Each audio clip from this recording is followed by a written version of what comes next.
프랑스 샤를 드골 국제공항 입국심사대. 여기 입국심사관의 집요한 질문에 울먹이며 대답하는 남아공 여성이 있습니다. 이내 결국 참지 못한 한국인이 입국심사관에게 몇 마디 건네자 상황이 반전되는데요. 과연 그녀에게는 무슨 일이 있었는지 사연 들려드리겠습니다. 안녕하세요. 저는 남아프리카 공화국에서 태어난 비앙카입니다. 현재는 한국인 남편과 결혼해서 행복한 결혼 생활을 이어가고 있습니다. 저희 부부는 얼마 전 한국에서 결혼식을 올리고 프랑스로 신혼여행을 다녀왔는데요. 프랑스 공항에서 너무 불쾌하고 당황스러운 일이 있었지만 저희 남편의 존재만으로 모든 것이 해결된 일이 있었어요. 이번 일로 인해서 저는 한국이란 나라의 존경심마저 생겨버렸답니다. 우선 제가 어쩌다 남편과 만나게 됐는지 이야기해 드릴게요. 저는 남아프리카 공화국 케이프타운에서 꽤나 부유한 집안에서 태어났어요. 저희 부모님은 복지 사업을 꽤 크게 하셨기 때문에 저도 어릴 때부터 부모님과 함께 자원봉사도 자주 했었고, 공부를 마치고 부모님 회사에서 행정일을 하며 부모님을 도와드리려는 계획도 있었죠. 그렇게 다소 특별한 어린 시절을 보내고 나서 대학도 복지 관련 학과를 나오게 되었어요. 대학 공부를 할 땐 아프리카 지역에 도움이 필요한 사람들이 너무나 많다는 걸 깨달았어요. 그래서 저는 부모님 사업과 대학원 공부를 잠시 멈추고 제가 살던 지역을 조금 벗어나 3달 동안 다른 지역에서 봉사활동을 했어요. 그렇게 제가 우간다란 나라에서 우물을 만들어주는 봉사활동을 할 때였죠. 당시 한국에서 온 봉사단체와 함께 열심히 자원봉사를 하고 있었어요. 한국인들 중에는 괜찮은 남자들도 꽤나 있어서 가끔 눈길이 가곤 했었지만 어차피 잠깐 스쳐 지나갈 인연이었기 때문에 크게 관심은 가지지 않았었죠. 그 당시에 저는 매주 일요일마다 교회를 가는데 당시 봉사활동을 하던 마을에는 교회가 하나밖에 없어서 일요일만 되면 모든 자원봉사자들이 교회로 모여들었어요. 그날은 교회에서 작은 행사가 있는 날이었죠. 한국인들과 우리는 서로 다른 테이블에 앉아 있었는데 갑자기 한국인 남성 한 명이 제 테이블에 와서 앉더니 안녕하세요 라고 인사를 건넸어요. 저에게 다가온 남성의 외모에 첫인상이 너무 좋았기 때문에 대화를 몇 마디 나눴어요. 알고 보니 저보다 3살이나 어린 동생이었죠. 그때 제 나이가 28살이었으니 남편은 20대 중반이었어요. 심지어는 고등학교 때 미국 유학을 다녀와서 영어도 꽤 유창했어요. 물론 저도 남아공 출신이라 영어를 꽤 잘하는 편이어서 그와의 의사소통은 전혀 힘들지 않았었죠. 그래도 제가 만나본 아시아 사람들은 외국인과 대화할 때 늘 긴장을 하곤 했었는데 남편은 전혀 긴장한 기색 없이 대화에 자신감이 항상 넘쳤어요. 오히려 너무나 자연스럽게 저와의 대화를 이끌어갔습니다. 그렇게 짧은 대화로 시작된 남편과의 인연을 시작으로 우리는 이후로도 계속 연락을 주고받았어요. 항상 저를 편안하게 해주고 배려해주는 성격이 너무나 마음에 들어서 저도 모르게 정말 좋아하는 사람이 되어버렸죠. 처음에는 분명히 호감 가는 외모뿐이었지만 단순히 이성으로서 끌린 건 아니었어요. 그저 순수함이 좋았고 착하고 성실한 모습이 마음에 들었었죠. 그리고 무엇보다 봉사활동을 이 먼 곳까지 와서 하는 따뜻한 마음과 종교도 저랑 같았기 때문에 남편은 점점 매력적으로 다가왔던 것 같아요. 저희는 급속도로 가까워졌어요. 남편이 한국으로 떠난 후에도 매일 문자 메시지와 전화를 주고받았고 한 달에 한 번은 한국과 남아공을 번갈아 가며 같이 데이트를 즐겼어요. 처음 남편을 만나러 한국에 간 날을 잊을 수가 없어요. 남아공에서 한국까지 가기 위해서 싱가포르를 경유해야 했어요. 아시아에 대해 선입견이 있었기 때문에 싱가포르 공항에 도착하자 놀랐죠. 제 예상과 달리 깔끔하고 시설이 잘 되어 있었어요. 하지만 인천공항에 도착하자 싱가포르 공항은 한참 수준에 못 미친다는 걸 깨달았어요. 싱가포르 공항과는 상대도 안 될 정도로 규모나 청결면에서 최고 수준이었죠. 그런데 더 놀라웠던 건 바로 인천공항의 일처리였어요.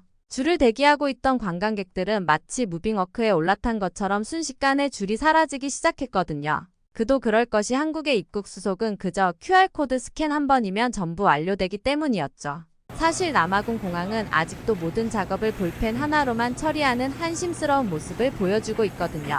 심지어 남아공 공항 직원들은 시간이 오래 걸리거나 매뉴얼에 없는 특수한 상황이 닥친다면 이를 해결해 보려는 노력은커녕 그저 외국인 관광객을 불법 체류 목적일 거라고 단정한 뒤 추방 대기실에 넣어버리고 있죠. 그러나 한국의 공항 직원들은 특수한 상황에 대한 대응까지도 모두 훈련이 되어 있는지 뜻밖의 상황에도 매우 전문적인 일처리를 통해 위기를 극복해 나가더라고요. 저는 QR코드 확인이 안 되는 몹시 당황스러운 상황에 처했지만 한국인 공항 직원은 매우 능숙하게 디지털 대조 과정을 거치더니 이내 저를 무사히 입국시켜줬거든요. 한국의 이러한 놀랍도록 선진적인 인프라 덕분에 남아공이나 다른 국가였다면 노숙인처럼 하루는 꼬박 땅바닥에 주저앉아 기다렸을 법한 일을 한국에서는 고작 10분 만에 모든 과정을 처리하는 도저히 믿기지 않는 경험을 할 수 있었습니다. 인천공항에서 저를 기다리던 남편을 만나 서울로 향하는데 저 멀리 영화에서 볼 법한 높은 건물이 보였어요. 남편에게 물어보니 롯데타워라는 건물이라고 하더군요. 저를 더 놀라게 했던 것은 무려 123층에 555m라는 사실이었어요. 아프리카에서는 남아공이 가장 선진국인데 남아공에서도 가장 높은 건물이래봐야 더 레오나르도라는 55층짜리 건물이거든요. 남편은 롯데타워의 꼭대기층에도 올라가 볼 수 있다고 했어요. 저는 망설임 없이 가보자고 졸랐고 숙소에 짐을 풀기도 전에 우리는 롯데타워로 향했죠. 117층까지 엘리베이터를 타고 올라가는데 한참 걸릴 거라고 생각했거든요. 그런데 정말 순식간에 올라갔어요. 엘리베이터 안에 모든 벽면을 가상현실로 꾸며놨는데 처음 보는 광경에 오금이 저렸답니다. 전망대에서 가장 기억에 남는 순간은 바닥을 유리로 만들어 놓은 곳을 걸어갈 때였어요. 유리 밑으로 자동차가 지나가는 게 보였는데 정말 아찔했답니다. 그렇게 큰 문제 없이 알콩달콩 연애를 하고 남편의 프로포즈까지 받아 결혼에 꼴이 나게 되었죠. 저는 크게 바라는 것 없이 그저 이 사람과 함께하면 평생 살 수 있겠다는 확신 하나만을 가지고 있었어요. 하지만 남편은 조금 입장이 달랐어요.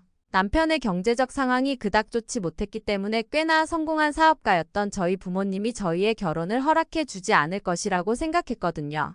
하지만 남편의 걱정과는 다르게 저희 부모님은 저희 남편을 아주 좋아했어요. 자원봉사를 통해 만났기 때문에 이미 사위로서 합격이었지만 저를 대하는 태도에서 다정하고 순수함 그리고 진심을 보았던 저희 부모님에게는 이미 남편이 외국인이라는 사실은 전혀 중요하지 않았어요. 그렇게 저희는 무사히 결혼 승낙을 받을 수 있었어요. 남편의 유일한 걱정거리였던 경제적인 문제도 제 덕분에 모두 해결되었으니 앞으로 걱정할 일은 하나도 없다고 생각했어요. 그렇게 저희는 결혼식을 무사히 올리고 저희 부부의 신혼여행지를 프랑스 파리로 정했습니다. 물론 저희 남편이 유럽 여행을 꼭 가보고 싶다고 한 것도 있었지만 저희 언니가 파리에 살고 있었거든요.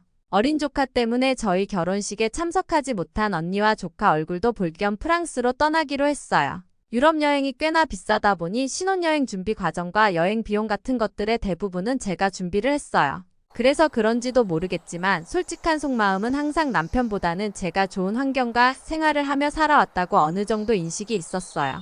하지만 그런 생각은 완전히 잘못된 것이라는 걸 깨닫게 해준 사건이 생겼죠. 저희가 신혼여행을 준비할 때였죠. 저는 프랑스 입국 비자를 받기 위해서 남아공에 서류를 보내고 받는 과정과 여러 가지 허가사항들을 챙기며 굉장히 어려운 과정으로 결국 여행 비자를 받아냈어요. 반면 한국인이었던 남편은 비자를 받을 필요도 없이 무비자로 프랑스를 여행할 수 있었던 것이었어요. 저는 혹여나 기간이 오래 걸려 여행 일정에 맞추지 못하거나 비자가 발급되지 않을까 걱정을 한가득 했었지만 남편은 한국인이라는 이유 하나만으로 그런 과정이 하나도 없었다는 게 정말 충격적이었어요. 그렇게 저희는 여행을 떠나 기분 좋게 프랑스 공항에 도착했어요. 문제는 여기서 발생했어요. 제가 입국 심사관에게 제 남아프리카 공화국 여권을 내민 후부터였죠. 심사관은 저에게 무슨 일로 방문했는지 얼마나 머무르는지 간단한 이야기들을 묻기 시작했어요. 미리 항공기에서 어느 정도 간략하게 입국 승낙서를 작성해서 제출하긴 했는데도 불구하고 심사관은 의심의 눈초리를 하며 저에게 날카로운 질문들을 쏟아냈어요.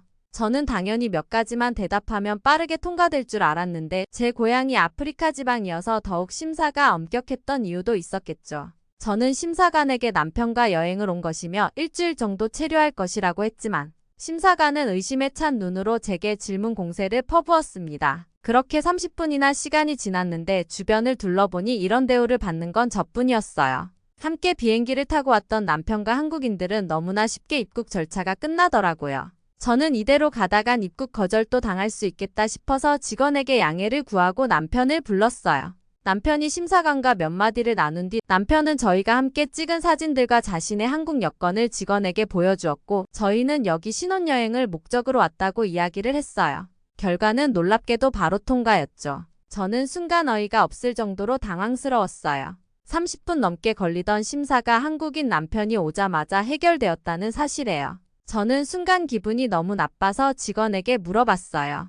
이렇게 쉽게 통과시켜줄 거면서 왜 그렇게 우리를 붙잡았냐고 따져 물었죠. 그러자 직원은 제가 적은 입국 신고서에 문제가 있다고 답변을 했어요. 단 한 문장 때문이었죠. 여행 목적을 적는 항목에 제가 여행 중 가족 집에 방문하여 아기를 돌보겠다라고 적은 게 문제였다는 거예요. 해당 직원은 제가 적은 내용이 무보수로 고용되었다는 걸 의미한다면서 아프리카와 중앙아시아 관련한 불법 체류자 문제가 심각해 고용과 관련한 건 어쩔 수 없이 엄격하게 대응하도록 되어 있다고 설명해 주었죠. 저는 설명을 듣고도 한동안 기분이 나빴지만 상황이 이해가 가지 않는 것도 아니었죠. 그렇게 남편과 이야기를 하는데 남편은 별다른 질문도 하지 않고 바로 여권에 도장을 찍어주었다고 하더라고요. 남편과 저는 입국 심사에서 차원이 다른 대접을 받은 거였죠. 그것도 프랑스란 나라에서 말이에요. 이때까지 저는 한국이 선진국이라는 건 충분히 알았지만 남편이 가진 여건이 이 정도로 대단한 힘을 가졌다는 사실에 깜짝 놀랄 수밖에 없었어요. 연애 시절 한국 공항을 충분히 방문했기 때문에 어느 정도 여행에 익숙하다 생각을 했었지만 이번 일을 통해서 저는 제 남편이 뿌듯할 수밖에 없었죠. 남편과 함께하면 마치 공항에서 외교관이나 고위 관료들이 받는 VIP 대접을 받을 수 있다는 느낌을 받았어요. 나중에 알고 보니까 한국 여권은 거의 전 세계 모든 나라를 무비자로 방문할 수 있더라고요. 솔직히 이 정도라고는 상상도 못 해봤어요. 저는 어딜 가든 힘겹게 여행 과정을 거쳐갔는데 그저 한국인이라는 이유만으로 모든 나라를 마음껏 방문할 수 있다는 거예요.